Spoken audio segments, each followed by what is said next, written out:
이것이 복음이다. 보라 구원과 교회 생활이다. 누가복음 19장 10절 말씀입니다. 인자가 온 것은 잃어버린 자를 찾아 구원하려 함이니라. 아멘.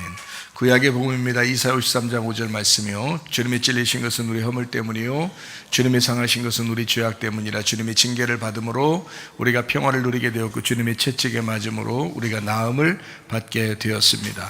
고린도후서 6장 2절 말씀입니다. 보라 지금이라 은혜 받는 것도 구원 받는 것도 지금입니다.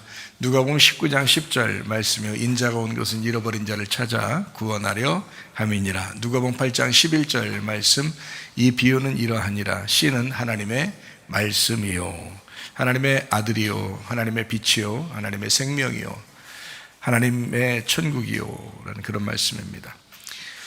누가복음 19장 10절 말씀, 잃어버린 자를 찾아서 구원하려 하심이라. 주님이 오신 것은 잃어버린 자를 찾는다. 잃어버린 자는 파괴되고 진멸당하고 슬프고 괴로운 그런 사람들입니다. 그런 사람들을 주님이 찾아오셔서 연약하고 병들고 가난하고 고아이며 과부이며 나그네인 그런 사람들을 주님이 찾아오셔서 구원하시는 하나님이십니다.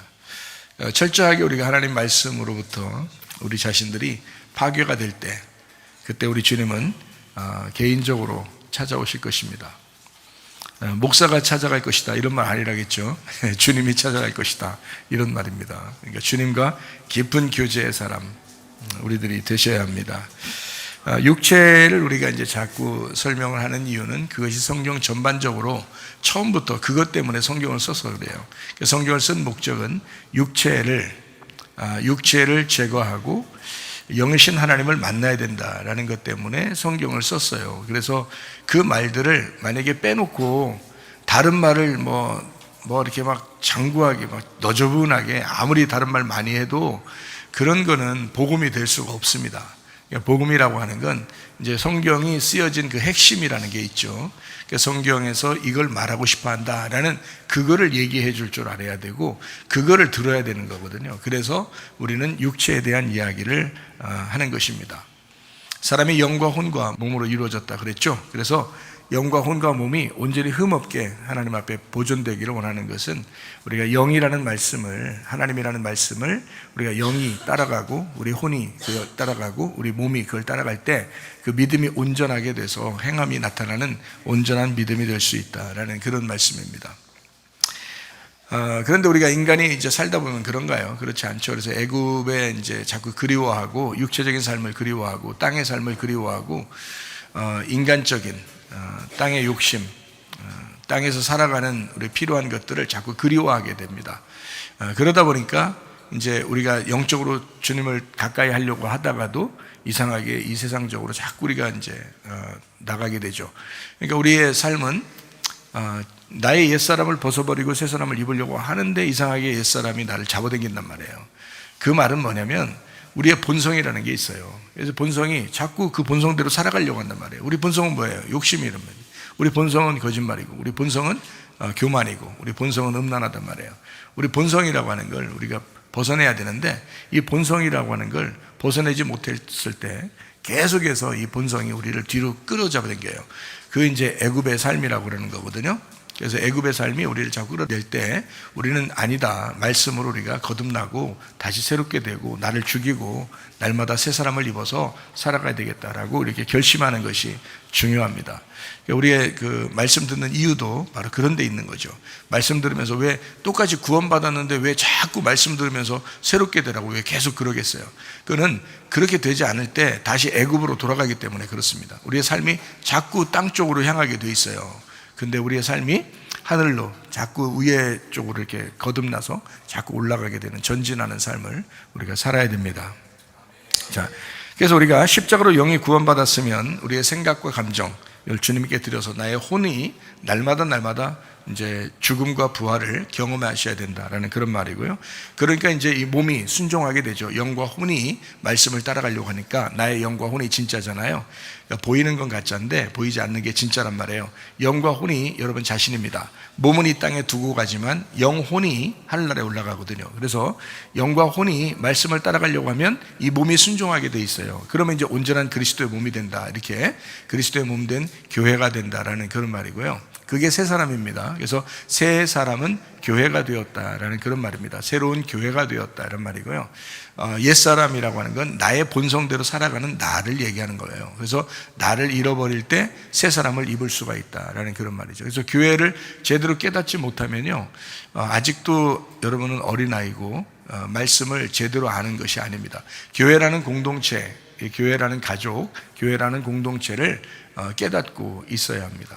그래야 서로 하나가 되고 서로 한 연합이 돼서 주님 앞에 이제 온전한 교회, 새 사람을 입은 그런 사람들이 되는 것이죠.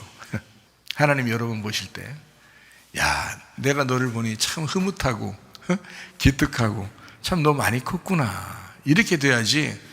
너 옛날이나 똑같네 지금.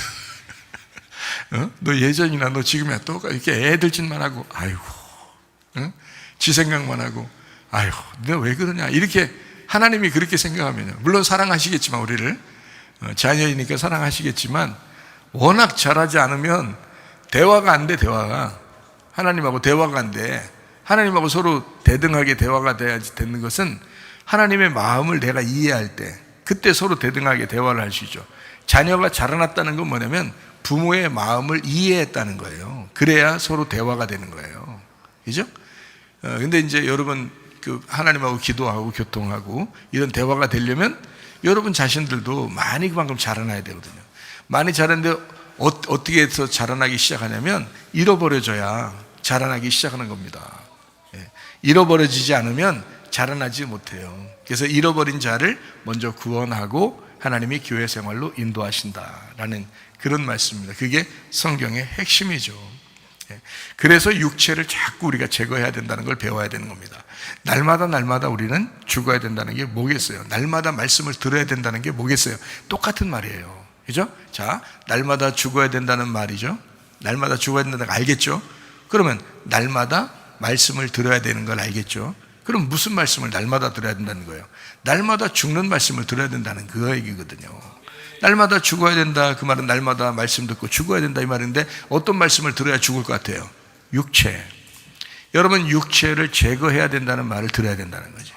그게 땅의 운명이고 조상적부터 내려오던 땅의 운명, 조상적부터 내려오던 본토 친척 아비집이라는 말이지.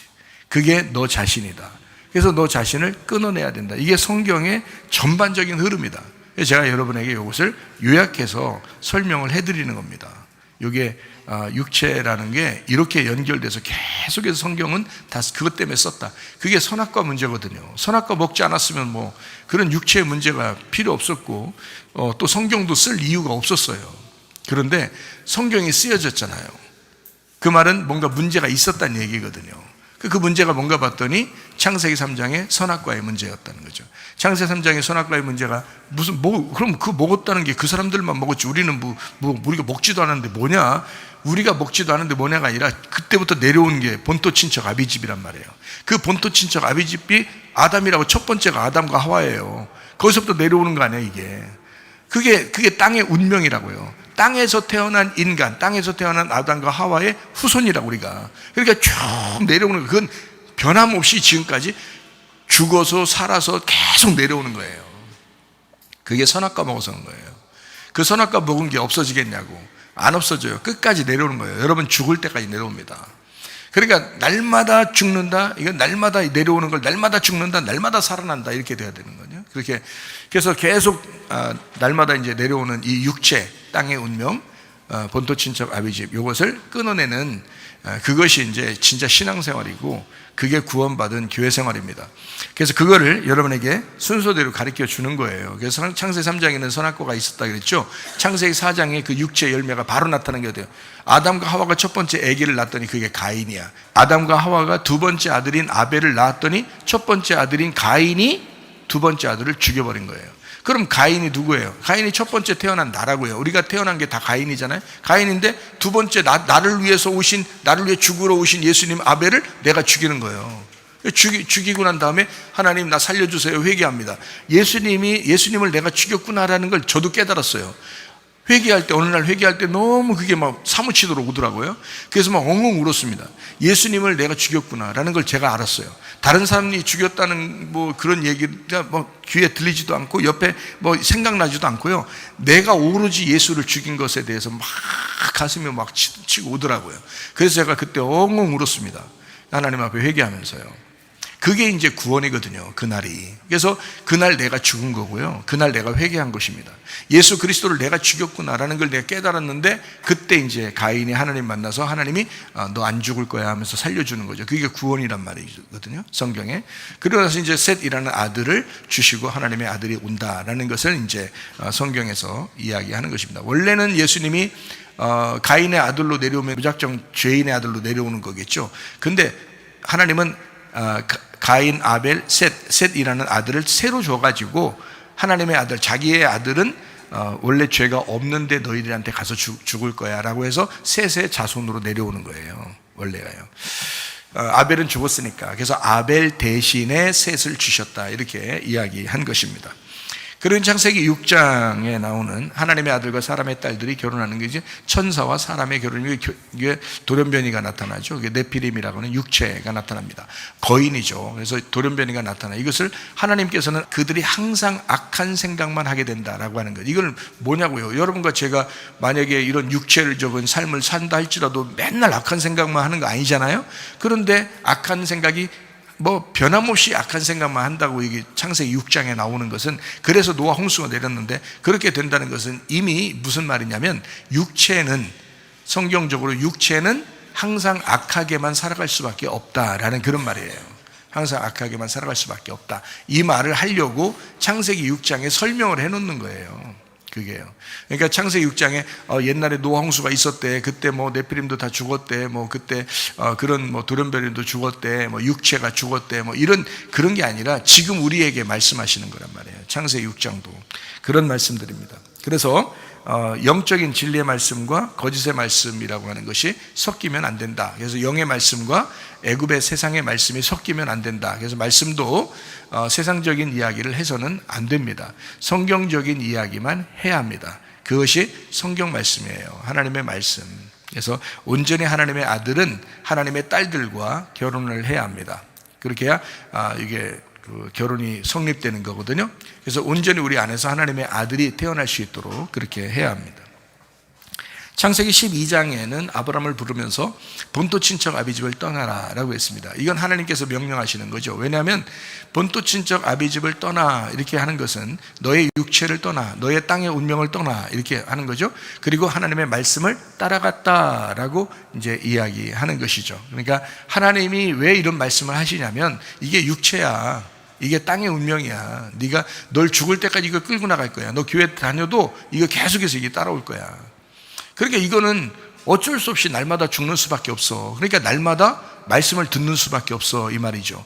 날마다 죽는다, 날마다 말씀을 듣는다, 이 말이에요. 그러니까 말씀을 여러분이 아침 저녁으로 묵상한다. 보통 구약에 있는 다윗이나 또 하나님의 그 시편을 쓰는 이런 그 사람들은요, 아침과 저녁으로 묵상했다, 이런 말들이 있습니다.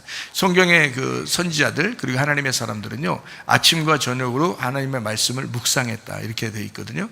그러니까 하나님의 말씀이 우리 교회에서 나오는 이 말씀들을 여러분 아침과 저녁으로 늘 듣고 묵상하고 생각하며 살아간다면, 그러면 이제 여러분도 하나님의 사람이 됩니다. 그러니까 말씀을 묵상하며 살아가면 이 말씀이 우리를 인도하신다, 이끌어 나가신다, 이렇게 생각을 하시면서 기도하면서 살아가시면 되겠습니다.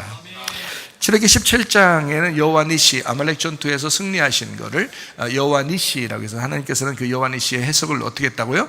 하나님이 대대로 싸우시리라, 이렇게 했죠. 하나님이 대대로 아말렉과 대대로 싸울 것이다 라고 그렇게 말씀을 하셨습니다. 그렇게 말씀하시는 것은 이것이 그때 끝났다는 거예요? 계속 온다는 거예요? 아말렉이 계속 찾아온다는 거죠. 그러면 아말렉이 어디에 있다는 거예요? 지금은 내 마음속에 있다는 거예요. 그러니까 우리의 마음속에 아말렉이 있으니까 이 아말렉부터는 하나님이 싸워주셔야 되겠죠. 그래서 대대로 하나님이 싸우시리라 라고 말씀을 하는 것입니다. 그러니까 육체는 끊어지지 않는다니까요. 창세기 선악과부터 시작됐던 그 육체는 끊어지지 않고 끝까지 요한계시록까지 나와요. 그래서 계속해서 나가서 요한계시록에는 음녀가 나오는 것입니다. 음녀. 그러니까 짐승과 함께 살아가는 그 음녀, 결국에는 하나님이 심판하시죠. 그러니까 그 음녀라고 하니까 우리가 음녀가 안 되고 이제 신부가 돼야 되니까 나 음녀 아닌데 뭐 이렇게, 이거는 뭐 겉으로 성경을 본 거고, 그건 겉으로 성경을 본 거고, 성경의 음녀는 탐욕을 가진 자를 얘기하는 거고요, 우상숭배를 얘기하는 거예요. 그러니까 우상숭배하고 탐욕을 가진 자, 우상숭배가 뭐예요? 하나님보다 더 좋아하는 게 있으면 다 그게 우상숭배예요. 그렇게 하는 사람을 음녀라고 그래요. 그러니까 교회 다니는 사람 다 싹 다 뭐예요? 싹 다 음녀지 뭘. 그 뭐 아닌데요, 나는 신부인데요, 그렇게 말할 필요 없어요. 다 싹 다 음녀인데, 한 걸음 나가면 신부고요, 또 한 걸음 앞으로 나가면 신부예요. 한 걸음 뒤로 나가면요 음녀고요, 또 한 걸음 뒤로 나가면 음녀야. 그러니까 앞으로만 나가고 있으면 돼. 완전한 게 아니라니까. 우리가 날마다 죽는데 뭘 완전해요. 진짜 이 세상에서 죽을 때 완전해지는 거라니까. 그때는 완전해지지만 그때까지는 오늘보다는 내일이 한 걸음 앞으로 나가야 되고, 내일보다는 내일 모레가 한 걸음 앞으로 나가면 그게 신부라고 이게. 그러니까 음녀가 되지 말고 신부가 되거라라는 말은 한 걸음이라도 앞으로 나가야 된다 이런 말이에요. 성장해야 된다. 아이가 태어나서 성장하는 것처럼, 아이가 태어나서 100일이 되고 돌이 되고 이렇게 막 성장하잖아요. 그때마다 축하를 해주잖아요. 성장했다고, 컸다고 축하해 준단 말이에요.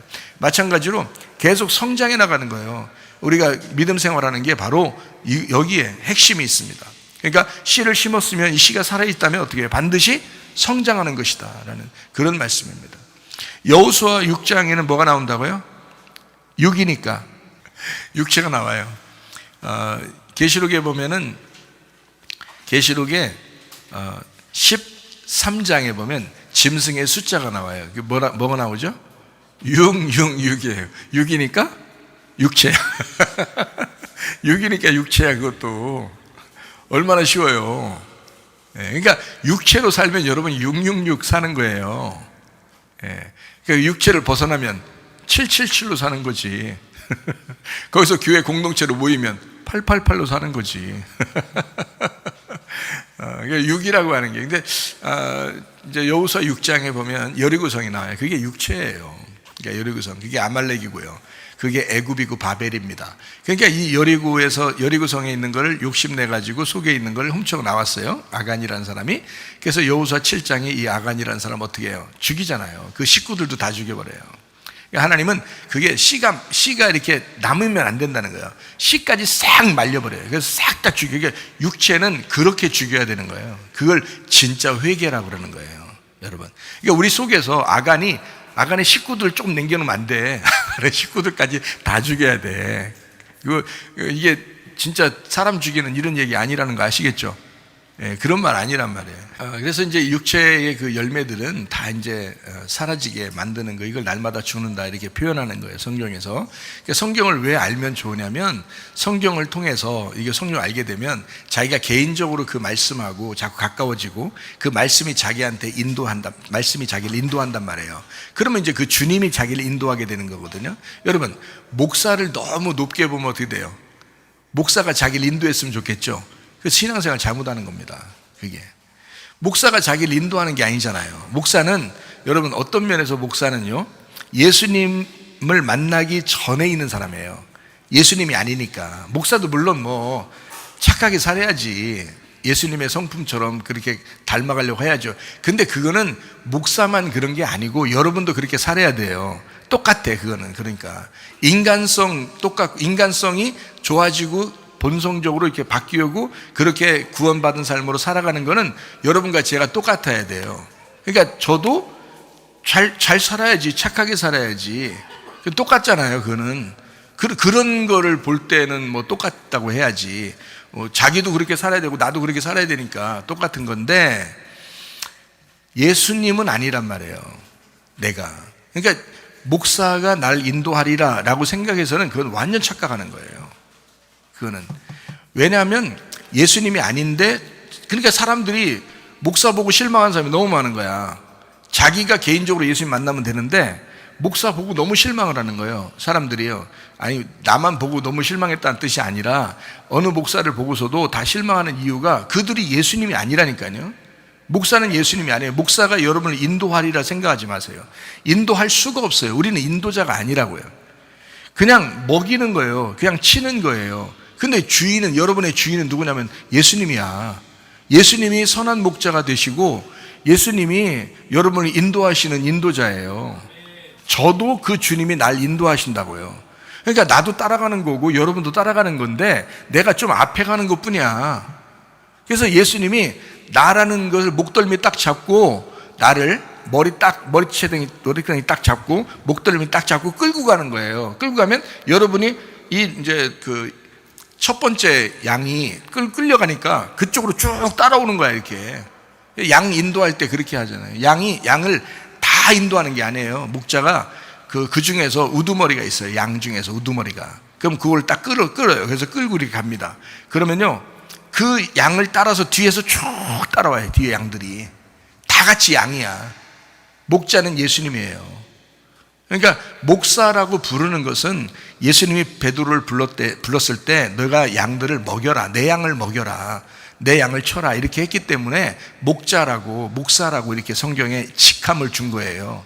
그런데 목사도 선한 목자가 아니에요. 원래가 우리들도, 인간도. 왜냐하면 인간들은 그럴 수밖에 없는 건 예수님이 아니니까 그래요. 그래서 만약에 내가 예수님이라면 여러분이 뭐 예수님 따로 만날 필요가 있어요? 나 만나면 된 거지.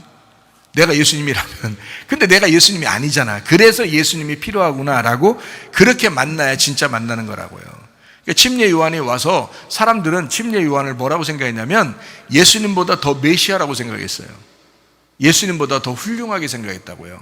왜냐면 흠이 없어. 이 사람이, 침례 요한이라는 사람이 흠이 없어요. 어릴 때부터 흠이 없는 사람이에요. 그러니까 죄를 한 번도 져본 적이 없어요. 이 침례 요한이 오히려 사람들에게 더 뛰어나게 보였단 말이에요. 예수님보다도 훨씬 더 뛰어나게 본 거예요. 침례 요한을 사람들이 더 훌륭하게 보았어요. 인간적으로 볼 때는요, 이 사람을.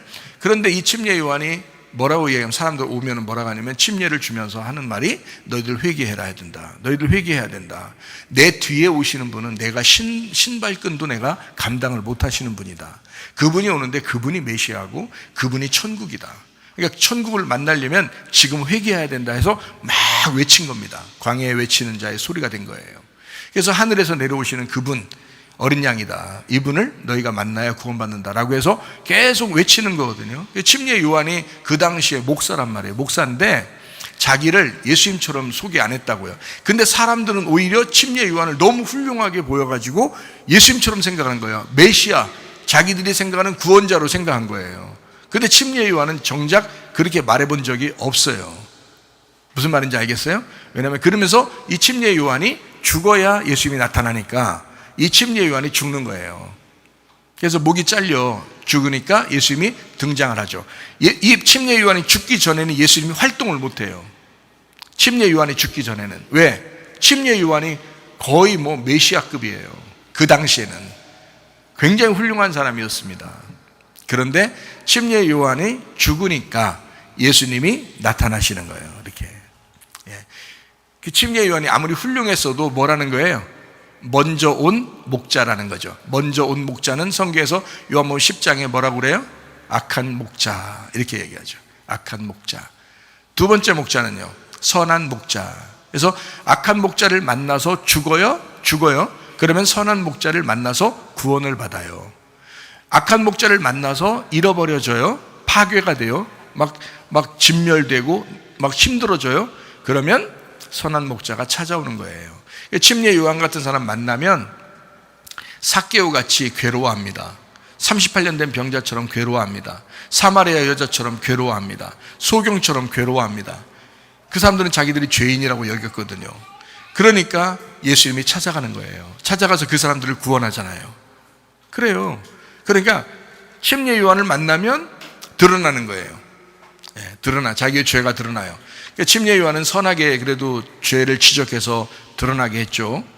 또 죄를 막 지적해가지고 너 죄인이야 하고 정죄하고 이런 사람들이 있어요. 바리새인들, 사두개인들, 뭐 레위인들, 뭐 이런 사람들 있잖아요.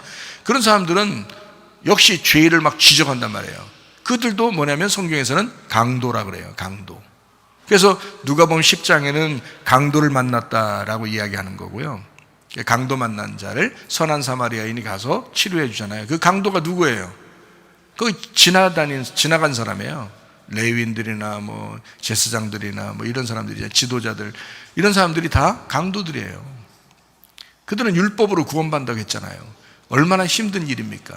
하나님은 우리를 하나님의 아들이 와서 구원한다고 했는데 이 사람들은 율법을 지켜야 구원받는다고 얘기한 거예요. 그게 얼마나 힘든 일이에요. 그게 강도들이라고요. 그래서 그걸 얻어맞은 거예요. 그래서 반 죽은 자가 강도 만난 자라고 표현을 예수님이 한 거고요. 표현을 그렇게 한 거예요. 비유로 설명을 해주시는 거고, 선한 사마리아인 자기가 예수님이 직접 가서 그를 치료하고 구원해 준다. 어떻게? 죽은 자를 죽어서 움직이지 못하고 예수님에게 못 오니까 예수님이 가가지고 구원해 준다. 이런 말이 있잖아요. 무슨 말인지 알죠? 그래서 예수님은 잃어버린 자만 찾아서 구원한다라고 성경에 그렇게 이야기하는 것입니다. 그러니까 그렇게 되려니까 먼저는 악한 목자를 만나서 죽어야 되고요, 강도를 만나서 죽어야 된단 말이에요. 그걸 누가복음 10장에는 강도 만난 자라고 했고, 요한복음 10장에는 악한 목자가 먼저 와야 된다라고 했습니다. 그게 다 율법. 너희들이 육체로 살기 때문에 육체를 정죄하는 자가 나타난다. 그게 율법이다, 이런 거죠. 그래서 율법이 먼저 와야 사람을 정죄하고, 침례 요한이 먼저 와야 율법적으로 사람을 죽이고 침례를 주고, 그리고 천국이 다가오게 된다. 두 번째로 이제 선한 목자가 오게 된다. 선한 사마리아인이 오게 된다라고 말씀을 하는 것입니다. 성경이 그렇게 이루어졌다라는 그런 말씀이죠. 자, 사무엘상 15장에 보면 아말렉을 살린 사람이 나옵니다. 자기 왕국을 세우려고 자기 왕국에 관심한 자가 있었어요. 그게 누구냐면 사울 왕입니다. 사울 왕이라는 사람은 뭔가 자기 자신의 왕국을 세우려고 굉장히 노력한 사람이거든요. 자기 걸 세우려고. 이런 사람이 이제 아말렉의 좋은 것들을 이제 살려두었다. 그래서 기도의 사람 사무엘이, 하나님의 사람이 이제 이 사울 왕에게 이제 하나님의 말씀을 받고 이 사울 왕을 폐위시킵니다. 그리고 이제 하나님이 다시 왕을 세울 것이다 하는 것이 다윗 왕이 된 것이죠. 이것도 둘이 이제 같이 이렇게 있게 되면, 사울 왕과 다윗 왕이 같이 있게 되면 어떻게 된다고요? 다윗 왕이 될 수가 없다, 이 말입니다. 그래서 사울 왕이 죽어야 다윗 왕이 이제 왕이 될 수 있다는 거죠. 그 사울 왕과 다윗 왕이 어디에 있다고요? 우리 마음 안에 있다. 그래서 여러분 마음 안에 사울 왕이 죽으셔야 합니다. 그리고 다윗 왕이 살아나셔야 합니다. 사울 왕은 뭐에 관심 있다는 거죠? 자기 왕국을 세우려고 하는데 관심 있다. 다윗 왕은 뭐에 관심 있어요? 하나님의 왕국을 세우는 데 관심 있다. 그래서 성전을 짓고 싶어가지고 굉장히 애타한 사람이었어요. 성전을 짓고 싶어서. 근데 이 사람 보고 성전을 지을 수 없다는 것은 피를 많이 흘렸기 때문에 네가 성전을 지을 수가 없다라고 하나님이 그렇게 하신 거고요. 피를 많이 흘린 자를 성경적으로 말하면 십자가의 죽음이다, 이렇게 표현을 합니다. 그리고서 이제 솔로몬, 너의 아들 때 솔로몬에서 평화가 이루어질 것이고 그때 성전이 이루어지게 될 것이다 라고 했습니다. 그래서 그 재료 준비를 다 다윗이 했습니다. 너무 성전을 사모했기 때문에, 성전을 너무 짓고 싶었기 때문에, 하나님의 집을 너무 짓고 싶었기 때문에 그렇게 된 거거든요. 그래서요, 사울 왕과 다윗 왕의 어떤 비교를 하다 보면 이 사울 왕은 자기 왕국을 세우려고 했다. 이 다윗이라는 사람은 하나님의 왕국을 세우고 싶어 했다. 이런 것입니다. 이것이 이제 서로 비교가 되는 것이죠.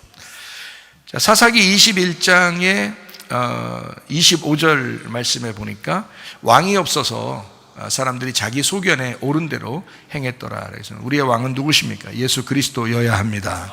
네. 잠언서 7장에 보면요, 음녀가 나옵니다. 이 음녀는 창녀, 음녀 이런 것은요, 성경적으로 뭐라고요? 탐욕 그리고 우상숭배하는 자들을 얘기합니다. 이게 육체의 열매예요. 애굽의 여자죠. 그러니까 애굽의 여자, 이것이 음녀란 말입니다. 창녀, 음녀, 육체의 열매입니다. 이것이. 그러니까 우리는 우리 자신하고 아무 상관없는 성경이구나라고 생각하지 말고, 여러분이 내가 음녀였구나라고 생각을 하게 되면 성경이 이제 바로 보이게 되는 거예요. 성경이 이제 자기를 이제 다스리게 되죠.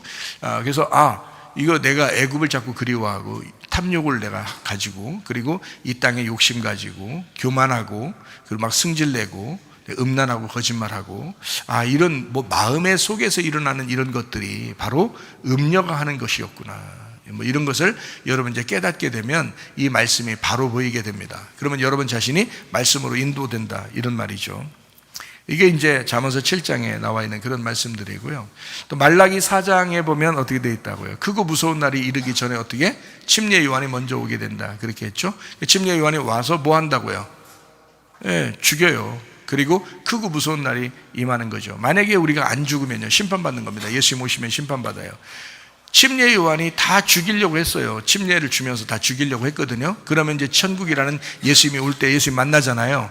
그런데 침례 요한이 자꾸 죽이려고 해도 안 죽는 사람들이 있었어요. 대부분이 안 죽는 사람. 그게 바리새인들이었어요. 바리새인들은 잘 안 죽어요. 잘 안 죽고, 바리새인들은 자꾸 자기들이 막 거룩하다고, 자기들은 괜찮은 사람이라고 자꾸 여겼단 말이에요. 그러니까 예수님이 와가지고, 예수님이 와서 그 사람들에게 심판하는 거예요. 예수님이 와서. 침례 요한이 심판할 때 그냥 받아야 되는데 안 받으니까 예수님이 와서 심판하는 거예요. 그래서 예수님이 와서 심판한다 그럴 때 그건 크고 무서운 일이 벌어지는 거죠, 그 사람들에게는. 근데 심판을 진짜 받았어. 그리고 자기가 잃어버려졌어. 그럼 어떻게 돼요? 예수님 오시면 구원받죠. 그래서 어떤 사람에게는 크고 무서운 날이 임하는 거고, 예수님 오시면요, 하나님의 말씀을 들을 때 똑같습니다. 여러분에게 하나님의 말씀을 증거해요. 이 하나님의 말씀을 증거하는데 이 말씀이 예수님이시거든요. 그럼 이 말씀이 딱 여러분에게 찾아오게 되면 어떤 사람에게는 크고 무서운 날이 벌어져요. 어떤 사람에게는 구원의 날이 이루어지는 거고요. 그래서 이 동시에 하나님의 말씀이 증거가 된다, 이렇게 이야기하는 것입니다. 그래서 회개하지 않은 사람에게는 크고 무서운 날이 임할 것이고, 회개한 사람에게는 구원의 날이 임하는 것이다, 이렇게 이야기하는 거죠. 하나님 말씀이 전달돼. 이것이 오기 전에는 침례 요한이 먼저 온다. 그래서 먼저 하나님은 침례 요한을 선택을 하죠. 그리고 예수님 오게 만들잖아요. 말씀을 여러분에게 반드시 그 말씀이 여러분에게 가서 여러분을 심판하고 여러분을 구원해야 되는데, 목사를 안 부르면, 목사를, 사명 가진 그 목사를 선택하지 않으면 증거할 사람이 없는 거예요. 그래서 침례 요한을 먼저 세우잖아요. 그리고 그가 말하게 하고 사람들을 심판한단 말이에요. 그래야 예수님을 만나게 되니까. 똑같은 거예요. 크고 무서운 날이 이르기 전에 엘리야가 올 것이고 침례 요한이 오게 될 것이다. 그러면 이 엘리야 같은 침례 요한이 오게 되면 사람을 심판하게 돼. 그러면 예수님만 만나면 돼. 크고 무서운 일이 벌어지지 않아. 예수님이 구원자니까 사랑이 오는 거야. 은혜가 오는 거야. 근데 그걸 안 받아. 그분의, 그 침례 요한이라는 사람의 말을 안 들어. 예레미야의 말을 안 들어. 목사의 말을 안 들어. 그러면 여러분은 반드시 뭐가 와요? 말씀을 들을 때 그 말씀이 심판하신다고, 여러분을. 그러니까 크고 무서운 날이 벌어지는 거죠. 근데 그 크고 무서운 일이 벌어지기 전에, 자, 목사를 하나님 불렀었어요. 목사님 얘기해요. 그러면 그 얘기하는 거를 잘 들으면 돼요. 잘 듣고 깨달으면 돼. 그러면 침례 요한의 말을 잘 듣고 그냥 침례 받으면 되는 거예요. 침례 받으면. 그러면 그냥 해결되는 거야. 예수님만 만나면 되는 거야, 이제는. 예수님만 만나면. 근데 여러분이 말씀을 듣잖아요. 말씀을 들으면 이것이 막 안 바뀌려고 하는 사람, 계속 회개 안 하려고 하는 사람은 계속 부딪히는 겁니다. 말씀을. 이런 데 와서 말씀 들으면 계속 부딪혀요. 그럼 뭐 이제 계속 자기가 심판이라고 생각하고, 자기는 계속 왜 이렇게 저렇게 힘든 말씀만 나한테 하나, 왜 이렇게 저렇게 막 나한테 계속 내가 좀 안 고쳤다고 해서 막 나를 계속 이렇게 공격하는 건가, 막 이렇게 생각하고 계속해서 자기는 그렇게 말씀을 들으면 안 돼요. 그렇게 말하려고 한 게 아니라 전반적으로 하나님의 말씀을 증거하는 자인데, 하나님은 예레미야를 선택해서 예레미야를 보고 선포하라고 그러죠. 눈물의 예레미야, 그죠? 또 침례 요한을 선택해서 말하라고 그러죠. 그렇게 선택을 하는 거예요. 최사무엘 목사를 선택해서 말하라고 하는 겁니다. 그 말하라고 할 때 침례 요한 같이 최사무엘 목사가 얘기한단 말이에요. 얘기하는데 자기를 따르라고 그래요? 침례 요한이? 그렇게 안 한다고요. 최사무엘 목사가 날 따르라 이럽니까? 그렇게 안 하잖아요. 예수님을 만나야 된다. 말씀을 만나야 된다. 그러니까 내가 설교할 때 이 설교를 잘 듣고 여러분이 회개하면 된다. 가슴을 치셔야 된다. 주님을 만나야 된다. 이런 내가 어둠임을 깨달아라. 내가 죄인임을 깨달아라. 최사무엘 목사는 예수가 아니다. 나는 예수가 아니다. 예수를 만나게 하는 자이다. 예수를 만나게 하려고 여러분을 이제 말씀을 줘서 이제 깨닫게 하는 그런 사람이다. 그러니까 하나님의 말씀이 여러분에게 전달될 때 그 말씀을 듣고, 아주 쉬운 방법이에요. 그렇게 구원받는 것은 아주 쉬운 방법으로 하나님께서 우리에게 주시는 은혜인데요, 이거를 안 하려고 하는 것은 뭐 때문에 그러냐? 육체 때문에 그래요. 육체를 안 벗어내려고 그래요. 계속 교만하려고 그러죠. 계속 거짓말하려고 그러죠. 계속 음란하려고 그러죠. 계속 승질 내려고 그러죠. 계속 욕심내죠. 이러면요, 이건 뭐 방법이 없어. 그 사람은 말씀을 100번 1000번 아무리 해도요, 예수님 시대 때 예수님 만난 바리새인들도 구원을 못 받아요. 예수님을 직접 만난 바리새인들도. 왜 그런지 알아요? 그 사람들은 예수를 그렇게 받아들이지 못했어요. 잃어버린 자가 되지 않으니까, 자기를 찢어내지 못하니까, 자기가 죽으려고 말씀 듣는 게 아니니까, 자기의 육체 때문에 고민해 본 적이 없으니까, 자기는 그냥 괜찮게 사는 사람처럼 생각됐으니까, 이 세상에 사는 동안에 그냥 잘 살았다라고 생각되니까 그런 거예요. 근데 예수님을 만났을 때 그들은 여전히 진짜인 예수님, 성경에 그렇게 기다리던 진짜 예수가 왔는데도 구원을 못 받았어요. 그 사람들은 여기 앉아서 하나님의 말씀을 듣습니다. 여러분, 어떤 사람이 구원을 받느냐? 마음이 잃어버린 자예요. 마음이 진멸된 자예요. 마음이 파괴된 자예요. 그런 사람들이 구원받는 것입니다. 예수를 만나야죠. 최사무엘 목사 만나서 가면 뭐예요? 최사무엘 목사 만나고 난 다음에 가면 뭐예요? 예수를 만나야지. 최사무엘 목사를 만났으면 내 뒤에 오시는 예수를 만나야 된다. 이게 진짜 선한 목자, 선한 사마리아인이다 라고 말씀을 하는 것입니다. 요한복음 1장 14절의 말씀이 보니까 말씀이 육신을 입어서 이 땅에 오셨다라고 했습니다. 그래서 예수님이 이 땅에 오신 것은 육신을 죽이기 위해서예요. 육신이 뭐예요? 나예요. 땅에서 태어난 나. 그게 본토 친척 아비집인 나. 땅의 운명인 나란 말입니다. 예수님이 나를 입고 오셨다고요. 예수님은 말씀이니까 말씀은 안 죽어요. 십자가 매달릴 때는 내가 죽는 거라고요. 내가 예수를 죽였구나 했는데 내가 죽는 거란 말이에요. 거기에 그게 말씀이 육신에서 오신 예수님이 오신 목적이란 말입니다. 그렇게 오셨어요. 그리고 예수님께서는 마가복음 12장의 25절부터 27절에 이렇게 말씀하죠. 사람이 죽은 자 가운데 살아날 때에는 장가도 안 가고 시집도 안 가고 하늘에 있는 천사들과 같다. 죽은 자가 살아난다는 것을 말할진대 너희가 모세의 책 중 가시나무 떨기에 관한 글에 하나님께서 모세에게 이르시되 나는 아브라함의 하나님, 이삭의 하나님, 야곱의 하나님이라 하신 말씀을 읽어보지 못했느냐. 하나님은 죽은 자의 하나님이 아니오 산 자의 하나님이시라 너희가 크게 오해하였다 했습니다. 지금의 하나님이란 뜻입니다. 지금의 하나님. 여러분, 지금 어느 날 내가 뭐 믿겠지, 뭐 어느 날 뭐 좋게 되겠지, 뭐 어느 날 천국 가겠지, 그거 아무 소용 없습니다. 지금 하나님이에요. 지금의 하나님이라는 뜻입니다. 이게 옛날 아브라함과 이삭과 야곱은 이미 지난 사람이에요. 근데 지금도 아브라함과 이삭과 야곱의 하나님이지 않느냐 이 말이에요. 그런 지금 우리의 하나님이다. 하늘나라 올라가잖아. 너희가 장가가고 시집가는 것도 아니야. 그건 영의 세계야. 너희가 크게 오해하도다. 하나님은 죽은 자의 하나님이 아니다. 이 죽은 자의 하나님이 아니라 산 자의 하나님이다. 이거 뭔 얘기예요? 영적으로 산 자를 얘기하는 겁니다. 영적으로 산 자의 하나님이라는 뜻이에요. 영적으로 죽은 자의 하나님이 아니란 말이에요.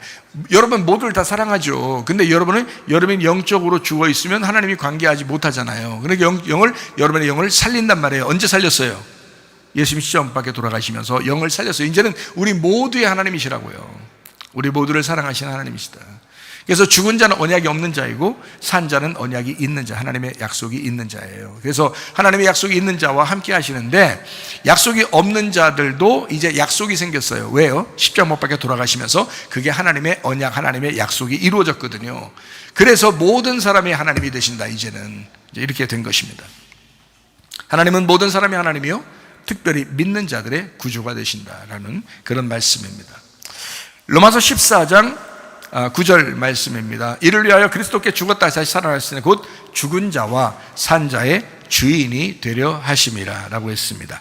민수기 16장 48절 말씀에 죽은 자와 산 자 사이에 섰을 때에 연병이 그쳤다라고 했습니다.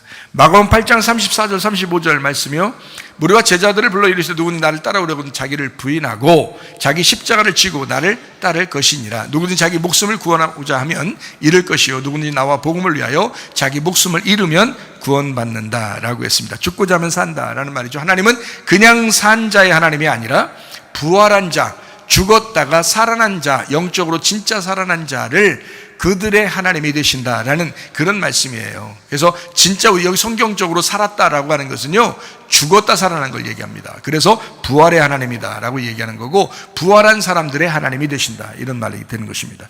마가복음 12장 26절 말씀이요.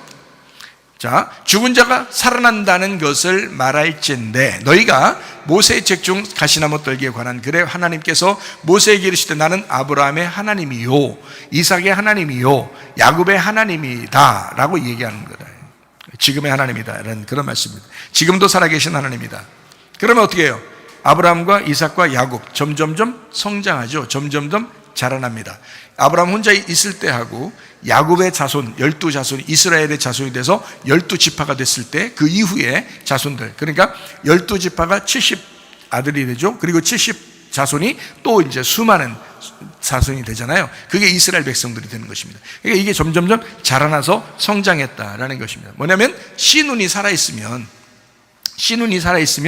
반드시 그 열매는 맺게 돼 있다.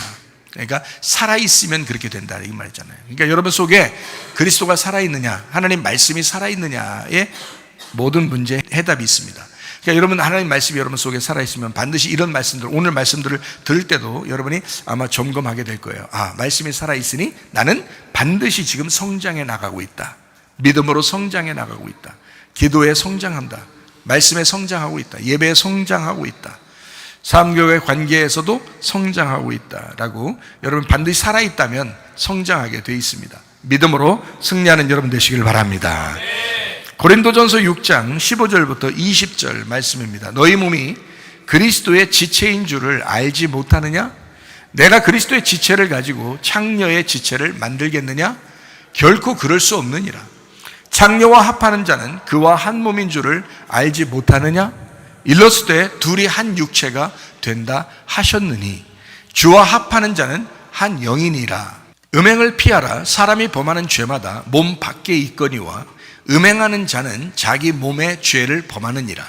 너희 몸은 너희가 하나님께로부터 받은 바 너희 가운데 계신 성령의 전인 줄을 알지 못하느냐. 너희는 너희 자신의 것이 아니라 값으로 산 것이 되었으니 그런즉 너희 몸으로 하나님께 영광을 돌려라.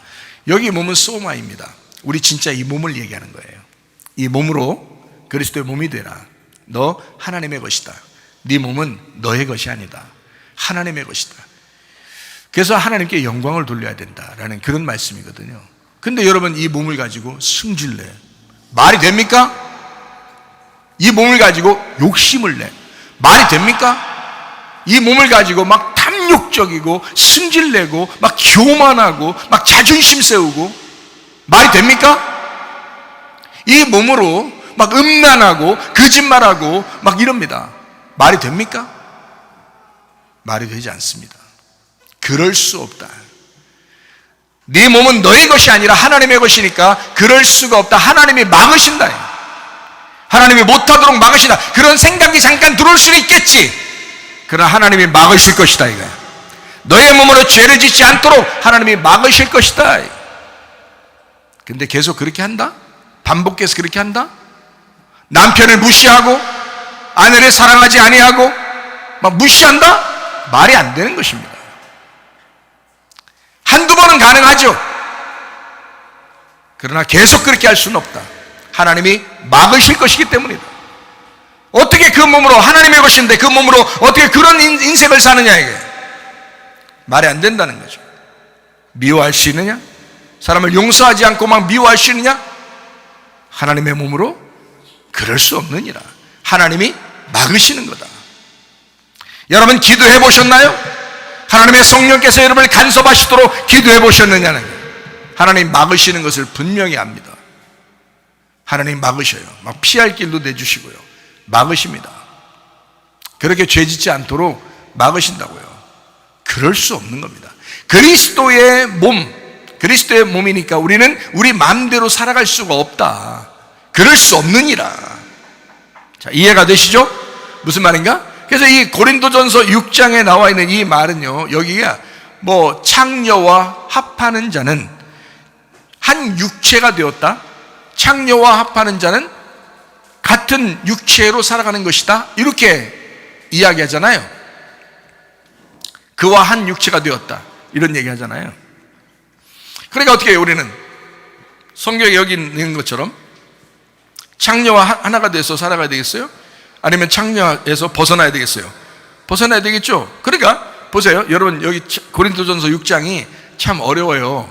왜 어렵냐면, 그래서 성경에 베드로도 그렇게 말해요. 바울의 설교도 사사로이 해석해서는 안 된다, 이렇게 나와요.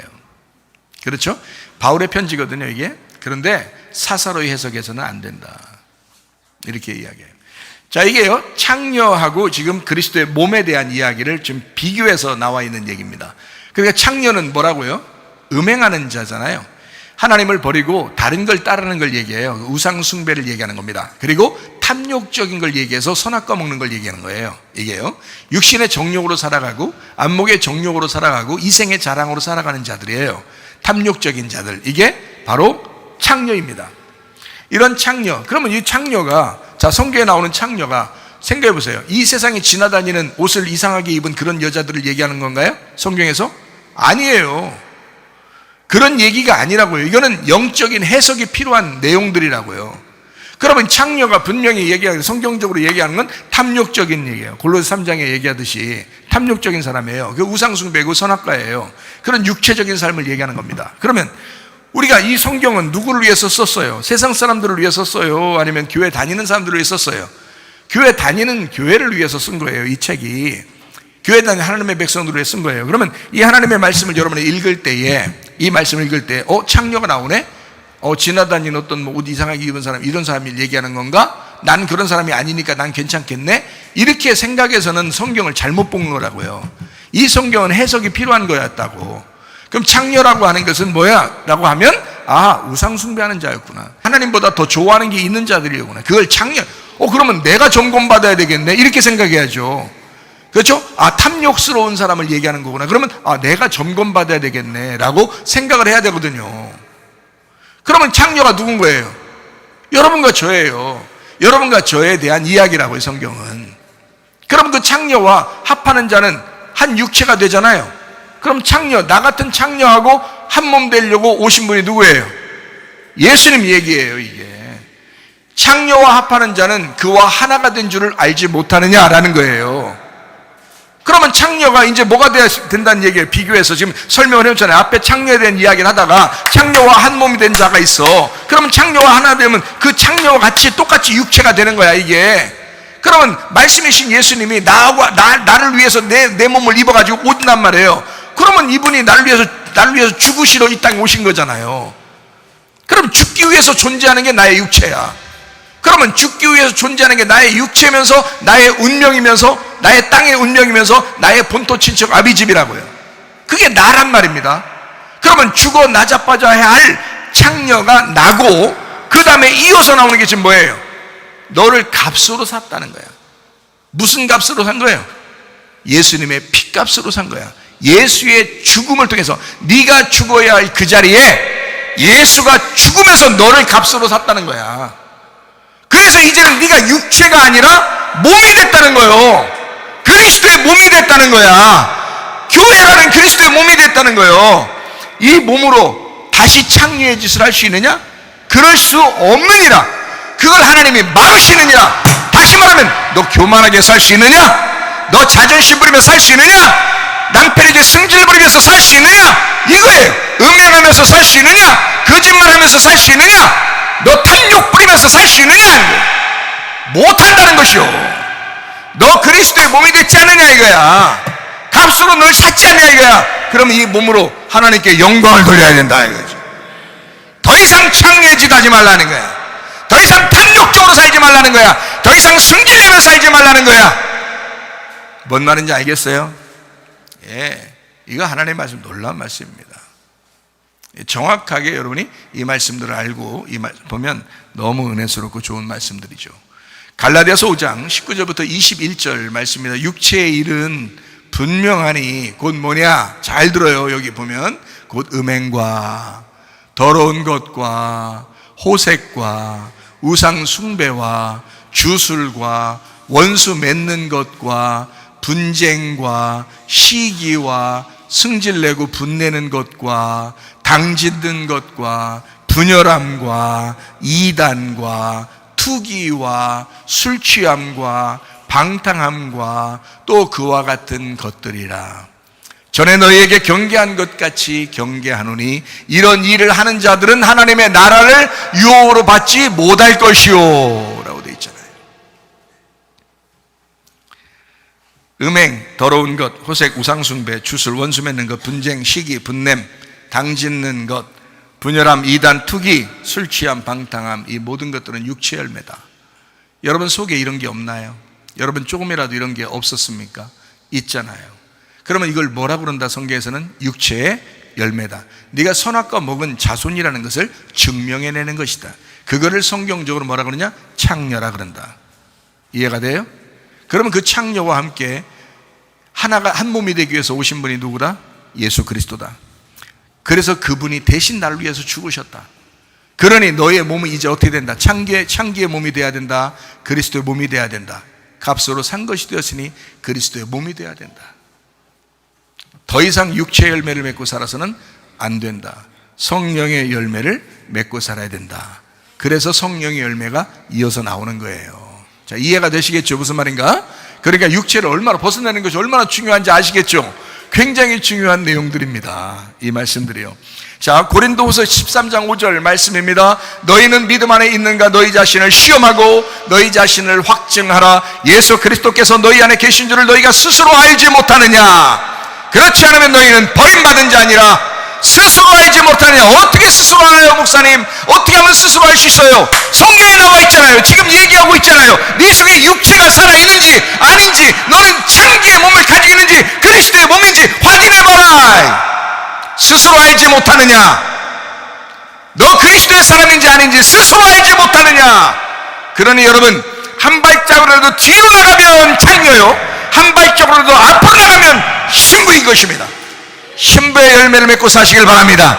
성령의 열매를 맺고 사시길 바랍니다. 놀라운 일이죠. 이게 진짜 그리스도의 사람을 얘기하는 거 아닙니까? 계시록 19장에는요 음녀, 짐승 심판을 받습니다. 그리고 어린 양의 혼인잔치가 나옵니다. 어린 양의 혼인잔치는 신부가 혼인잔치의 청함을 받죠. 그 신부는 어떤 사람이 돼야?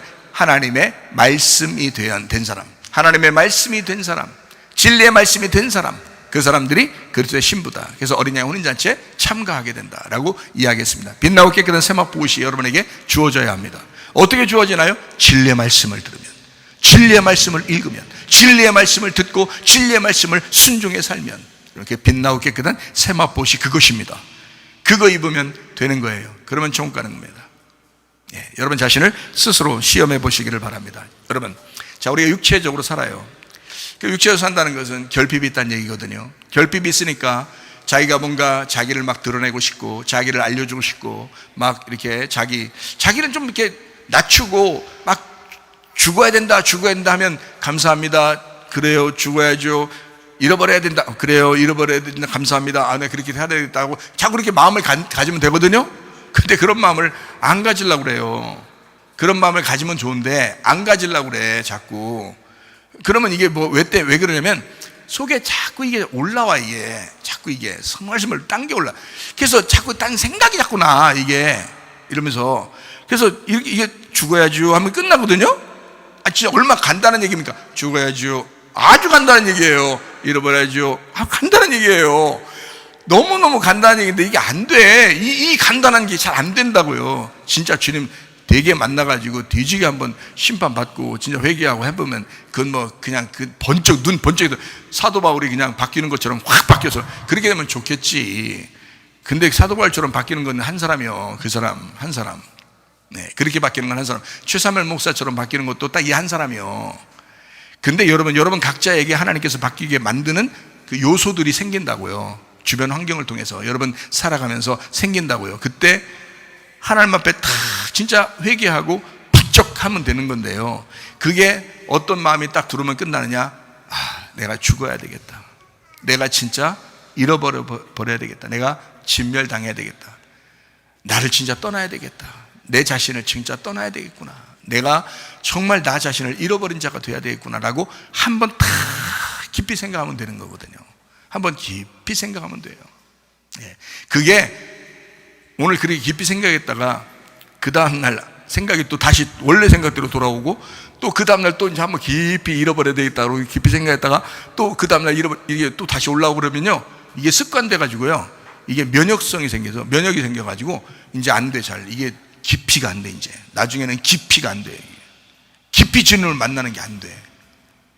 그거 진짜 위험한 사람입니다. 잃어버려진 사람, 죽은 자, 내가 이런 사람이 돼야 되겠구나 하는 거 깊이 한번 깊이 새기고, 그런 한 번의 그 한 방의 그 회개, 한 방의 그 회개가 여러분을 살릴 것입니다. 놀라운 일이죠. 근데 이게 자꾸 안 일어나는 것은 결핍 때문에, 자꾸 자기 본성이 살아서 자꾸 이 결핍 때문에 올라오거든요. 그러면 이 결핍은 왜 생기고, 이 결핍은 왜 안 없어지느냐 이거야. 왜 안 없어지냐? 이 결핍 없애고 싶잖아요. 이 본성들의 육체적인 이런 것들이 자꾸 없어지고 싶잖아요. 근데 이거 없애는 방법이 없어져라! 없어져라! 예수 이름 명하니 사라져! 이렇게 한다고 사라지는 게, 그러면 좋겠지. 뭐 생각나는 대로 이렇게 말하면 없어지니까. 근데 그렇게 해서 없어지는 게 아니라고 그랬잖아요. 어떻게 하면 없어진다 그랬어요? 이런 여러분의 본성과 결핍은 어떻게 할 때 없어진다 그랬어요?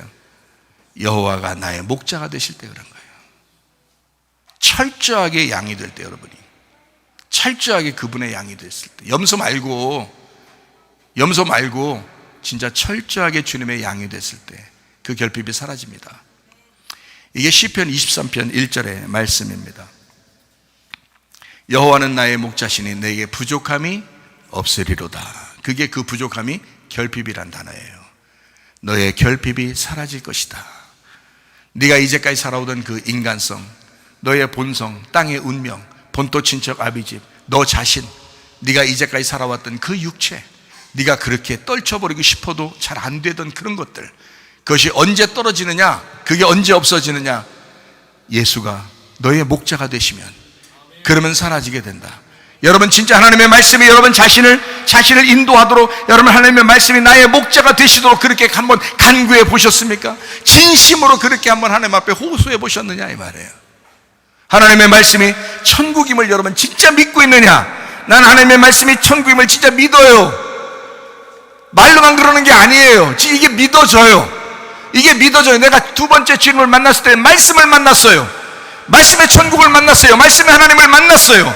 야, 이게 천국이구나 하는 걸 그때 알았어요. 그 하나님의 천국이 확 다가오더라고요. 그래서 제가 알았어요. 말씀이 천국이었구나. 이 하나님의 말씀을 내가 이 말씀으로 천국 가는구나 라는 것을 알았어요. 근데 수많은 사람이 말씀을 붙들지 못하고 말씀을 놓치고 천국에 가지 못하는 사람들이 너무 많다는 거예요. 주님 말씀하시기를. 그래서 말씀을 붙들게 해줘야 되겠구나. 근데 내가 붙들게 해주는 게 아니라 나는 여러분에게 먼저 온 목자로서 여러분에게 그렇게 사명자로 얘기할 뿐입니다. 그 말씀이신 예수가 여러분에게 다가올 거예요. 그렇게 다가오게 하려면 기도하셔야 합니다. 하나님의 말씀이 여러분 씨앗이 심겨져야 하는 거예요. 그러려니까 여러분 자신의 가슴팍에 있는 그 밭이 갈아엎어져야 된다. 길가밭이 갈아엎어져야 되고, 돌짝밭이 갈아엎어져야 되고, 가시밭이 갈아엎어져야 된다. 씨가 심겨져야 된다. 누가복음 8장 11절 말씀입니다. 이 비유는 이러하되 씨는 하나님의 말씀이요, 하나님의 말씀이 여러분에게 다가오셔야 합니다. 찾아오셔야 합니다. 그 말씀이 심겨져야 합니다. 그것이 나무가 되고 열매를 맺힐 때까지 계속 한 걸음이라도 앞으로 나가야지, 옛날 습성처럼 거꾸로 나가면 안 됩니다. 오늘부터라도 한 걸음이라도 분명히 앞으로 나가시는 주의 사람들 되길 바랍니다. 누가복음 19장 10절 읽고 마치도록 하겠습니다. 인자가 온 것은 잃어버린 자를 찾아 구원하려 함이니라. 우리 하나님 아버지 사랑과 은혜에 감사합니다. 하나님 아버지, 우리는 진정으로 하나님 말씀을 사모하기를 소원합니다. 아버지 하나님, 예수 그리스도가 하나님 각 사람에게 찾아가기를 소원합니다. 하나님 아버지여, 진실로 회개하게 하시고 진실로 잃어버린 자가 되게 하시고 진실로 주님을 찾는 자가 되게 하옵소서. 예수 그리스도가 우리의 목자가 되시옵소서. 우리의 모든 결핍이 사라지게 도와주옵소서. 그리스도 예수만 닮아가게 도와주옵소서. 예수님 귀하신 이름 받들어 기도 올리옵나이다. 아멘. 주님 감사합니다. 우리 하나님 아버지 함께 하시고 사랑하심을 믿습니다. 우리 하나님 감사합니다. 우리 한 목소리를 기도하게 되죠. 우리 하나님 앞에 기도합니다. 하나님 앞에 기도할 때 하나님 아버지 예수 그리스도가 나의 목자가 되시옵소서. 예수 그리스도가 우리 가정의 목자가 되시옵소서. 예수 그리스도가 우리 나라와 민족의 목자가 되시옵소서. 예수 그리스도가 우리 교회의 목자가 되시옵소서. 하나님 아버지 영과 몸이 건강하게 하나님 앞에 예배드리다가 주님 만나게 하옵소서. 두 손 들고 기도합니다. 우리 하나님 아버지 인도하시고 사랑하시며 감사합니다. 하나님 아버지 예수 그리스도 우리의 목자가 되시옵소서. 하나님 아버지 진실로 우리의 마음만에 아버지 예수 그리스도가 심겨지게 도와주시고 예수 그리스도만 구하고 예수 그리스도만 찾고 예수 그리스도만 두드리게 하셔서 하나님 아버지 예수 그리스도와 함께 먹고 예수 그리스도와 함께 마신 귀한 주의 백성들이 되게 하옵소서.